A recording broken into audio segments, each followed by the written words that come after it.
Hello friends, আমি Soma with love Soma পেজে আপনাদের আমন্ত্রণ জানাই।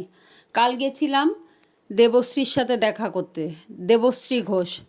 তো আমরা একটু অ্যাডভান্স গেছি, গিয়ে ফুড কোর্টে বসে গল্প করছিলাম, মিতালি অধিকারী, সুইটহার্ট জাংশন। তো আমরা চারজন, আমার মেয়ে ছিল, চারজন মিলে বসে ওয়েট করছি। বেশিক্ষণ ওয়েট করতে হয়নি, ও চলে এসছে। তো টুকটাক কিছু খাবার অর্ডার করে খেলাম। খাওয়ার পর কি বলবো, এত বড় একজন মানুষ, দেবশ্রীর কথা বলছি, আমরা এসকেলেটার দিয়ে উঠছি, ও ওখানে দাঁড়িয়ে আমাদের জন্য ওয়েলকাম করছে। মানে ভাবা যায় না। আমি ভেবেছিলাম একটু অহংকারী হবে, হ্যাঁ, মাথায় বেঁধে দিচ্ছি আমি।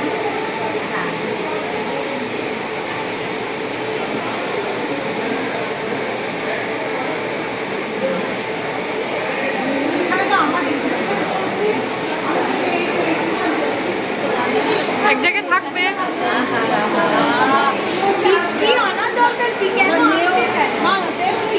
না তো, আরই খেলবো না।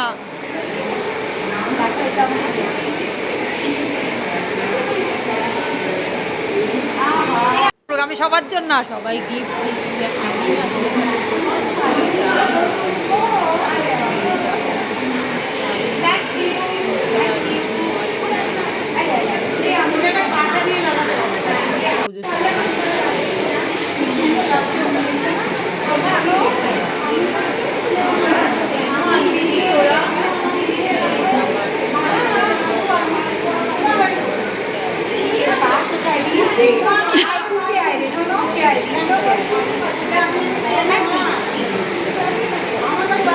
খারাপ লাগার জায়গা যে আমি মেয়েটার জন্য একটু কিছু নিতে পারলাম না। দিদি ডাকে, আমার ছোট বোন, যে আমি ওর জন্য ফুল ছাড়া আর কিছুই নিতে পারলাম না।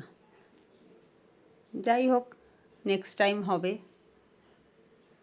তো খুব ভালো একটা সময় কাটলো। আমি ভেবেছিলাম কি যে এত বড় একজন আর্টিস্ট, হ্যাঁ, তারপর কন্টেন্ট ক্রিয়েটার, একটু বোধহয় একটু অহংকারী হবে, কিন্তু বিশ্বাস করবেন না, সামনে থেকে দেখে ওর সাথে এতদিন আমরা ভিডিওতে কথাবার্তা, হ্যাঁ, ওর লাইভে যেতাম, গল্প আড্ডা মারতাম, কিন্তু সামনে থেকে দেখে পুরো আমার ধারণাটাই পাল্টে গেল। এত ভালো একটা মানুষ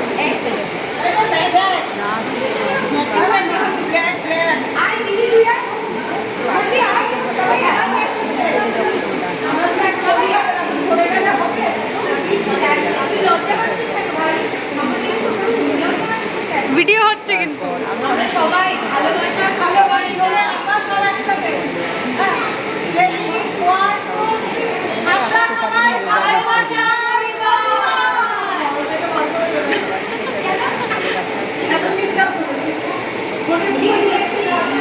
অন থাকবে ভিডিও।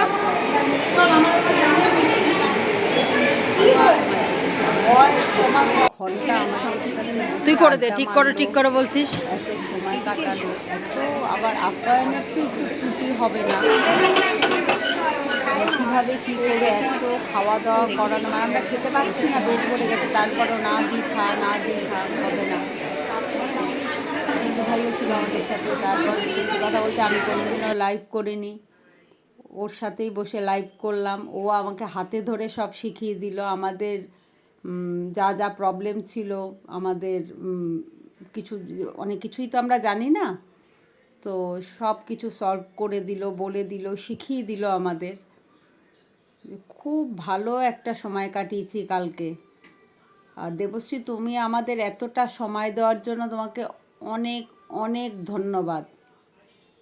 এই যে রূপার মেয়েটাও আলো করেছিল, এত টট্টরি, এত কথা বলে, এত ভালো একটা সময় কাটিয়েছি না সবাই মিলে। ঘন্টার পর ঘন্টা কেটে গেছে, বলতেই পারি না কিভাবে সময়টা কেটে গেছে। তা আমার ভিডিওটা কেমন লাগলো অবশ্যই জানাবেন।